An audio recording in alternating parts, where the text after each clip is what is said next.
I'd like to welcome our final speaker for tonight. This is a real treat, and I'm honored to welcome Jane Piper to the stage. Jane is a survivor and a restorative justice advocate from London, whose courage has transformed pain into purpose.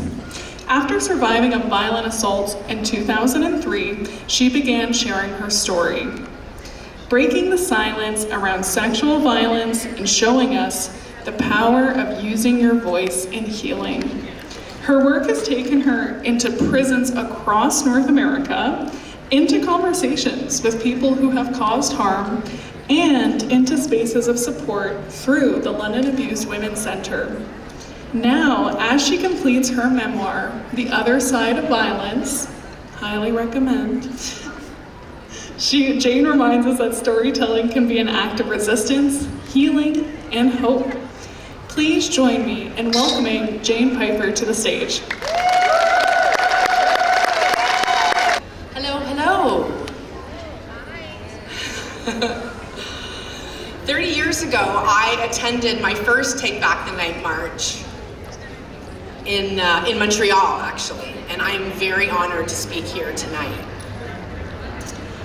On August 21st, 2003, I was assaulted and raped by a stranger in a grocery store parking lot in Los Angeles while I was living there pursuing my Hollywood acting dreams. My life changed forever that day. The life I lived up until that point ended in that parking lot, and my healing journey began as I jumped out of the moving car window and ran barefoot into the safety of the supermarket. I survived, but I had a long way to go before I got my life back. It would take years of hard healing work. But just 1 year later, on the first anniversary of the violence, I decided to create a healing ritual to reclaim the day as a celebration of rebirth. I didn't want to feed the painful memories every year on the anniversary, so I set out to reclaim the day. Like tonight, we're here to take back the night. I was determined to take back August 21st. I wrote a long and detailed letter to myself. I set out to let go of all the painful feelings and memories connected to that day. After I'd written it, I went with my boyfriend to the grocery store parking lot where I'd been raped, and I read the letter out loud as Joe recorded it on video. Then, as safely as possible in a metal trash can I brought from home, I set fire to the letter and burned it. Now, in retrospect, this may not have been the smartest part of the plan, but I wanted to create a ritual to let go of all the negative emotions attached to that day. I wanted to intentionally release them to the universe and scatter the ashes outside the Santa Monica Rape Treatment Center, where the ambulance had taken me for help. My intention was to spread healing to anyone who came through there. It was incredibly empowering, and I felt liberated performing this ritual. Afterwards, Joe and I went to the beach, and I ran around like a child with glee. I was so happy and relieved. I had released so much, and I felt so free. Of course, the reality is that those feelings of freedom and happiness, they didn't stick. It had only been 1 year. Healing happens in many ways, but it takes time, and I had years to go, but I had created a solid foundation. In my first year of healing, I started off seeing a counselor at the Rape Treatment Center, and then went into therapy with both a psychologist and a psychiatrist, who I saw for 8 years. I joined a support group, I took a self-defense class, but what I found helped me the most in my healing was sharing my story. I'm so fortunate that it's in my DNA to speak out. Not everyone can, but I'm an actor and a stand-up comic at my core. And so I process things outwardly, and honestly, not always appropriately. I didn't always feel represented as a survivor, but learned early to advocate for myself and ask for what I needed. It always felt better to let people know about what I had survived. At first, I just shared my story with friends and family, letting people know what I was going through. It was difficult, but I didn't think I had the strength to keep this terrifying event to myself.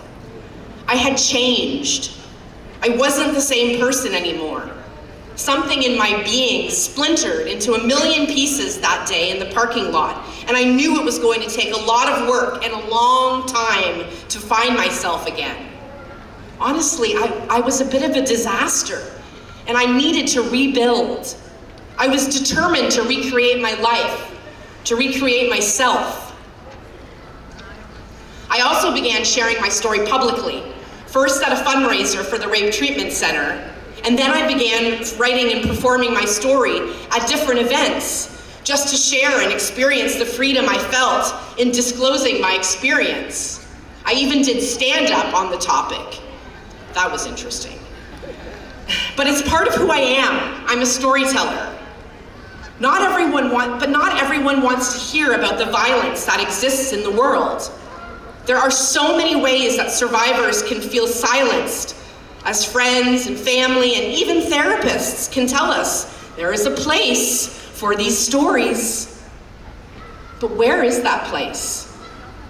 When and where is it safe to share our stories?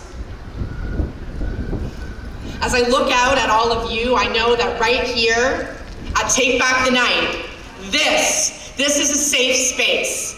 And I feel privileged. I feel privileged to know that I can safely share my story here. There is darkness when we experience violence, a shadow that begins to cover us. But I felt this darkness was stifling. I wanted to release my experience to the universe so I could bring the darkness to light. This is why I chose to share my story. This is why I still share my story today. Because it is possible to bring light to others as well as to myself. So many of us have experienced violence. But when we come together and share our stories and support one another through our healing journeys, we can help one another heal. There is a release that takes place every time I share my story. And it's so similar to the release I felt that day performing the ritual on my first anniversary of the violence. I'm bringing the darkness to light. And it may sound a little cheesy, but I tell you, it's healing my soul. There is a release. The man who raped me was caught in 2012 with a DNA match. It was a strange thing to finally have a person to focus on. A human being had done these horrific things to me. I had spent most of the 9 years feeling more like a survivor of a tsunami. I did not focus my feelings of anger and pain towards the destructive force that hurt me, but instead focused on the aftermath, on my healing. And now, suddenly, there was this person who was responsible for the violence, and I was curious about him. I wanted to know why he did it. I wanted to hear his story. But the justice system was not created to help survivors heal. The justice system keeps people apart and does not promote conversation. But that's what I wanted. I wanted to ask the man why he raped me and what happened to him. What drove him to choose to beat and rape women? Something in my heart needed to grasp it. Was it even possible?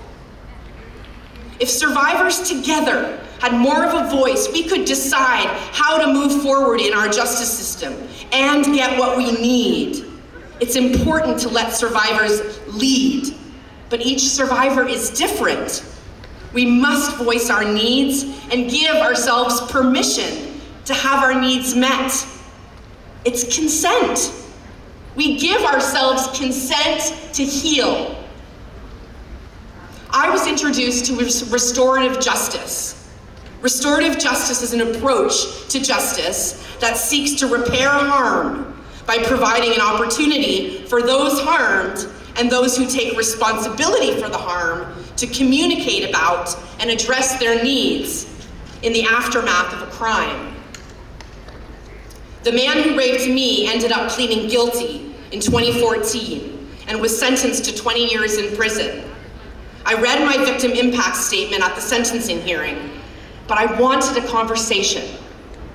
After he went to prison, I began working towards doing a victim-offender dialogue.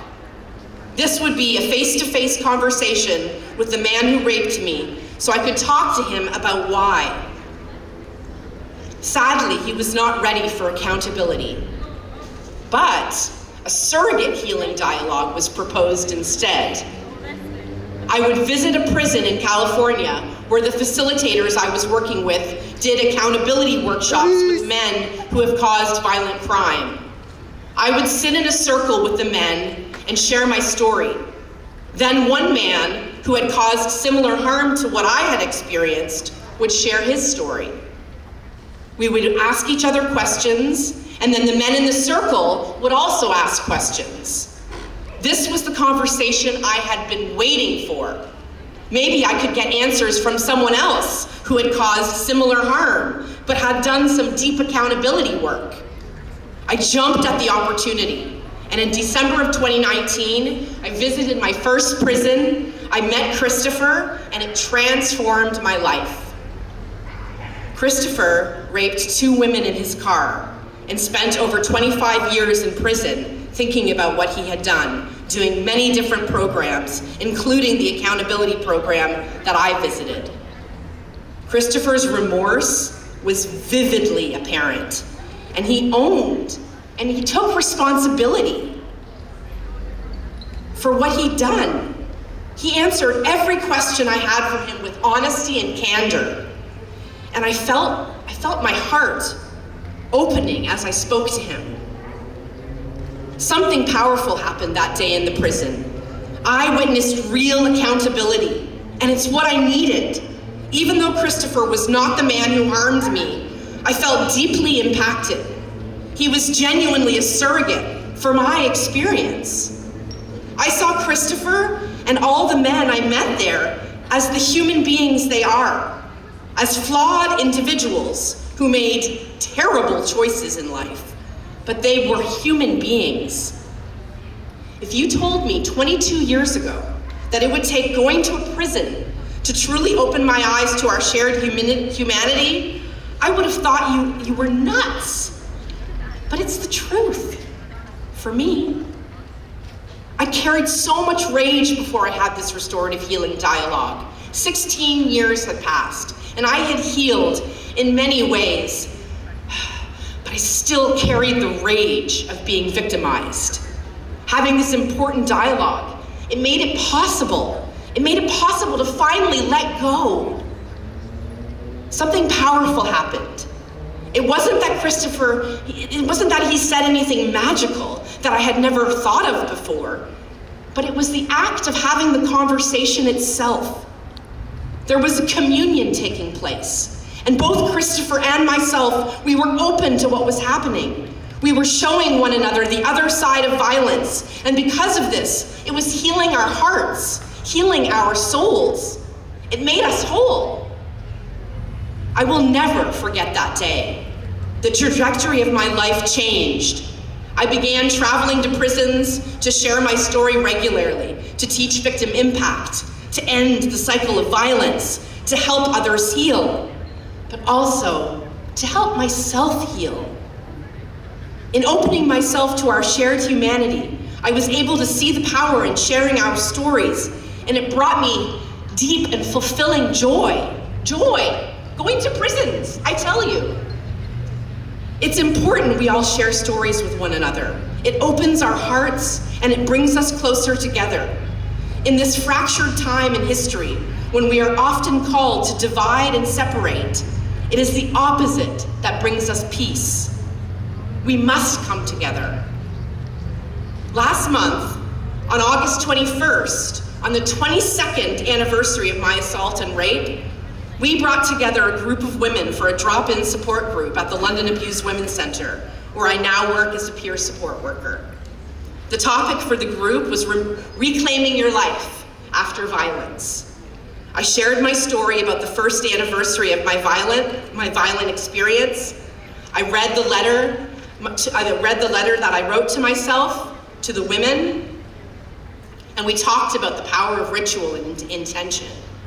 Several women chose to write their own letters, and because setting a fire in the group room at our offices, that would not have been prudent, we put those letters instead in the shredder, and we released them to the universe that way. I am so proud of the work. I'm so proud to be helping women heal from violence as I continue to heal myself. This is now the work I am called to do, and I'm honored to have the opportunity to support women on their own healing journeys. But we all have healing to do on one level or another, and I urge you, find your voice, share your story, hold space for others so they can share their stories. Allow the light into the darkness and let the world see who you are. Because when we come together and we embrace our shared humanity, we can reclaim our lives and heal, and anything is possible. Thank you.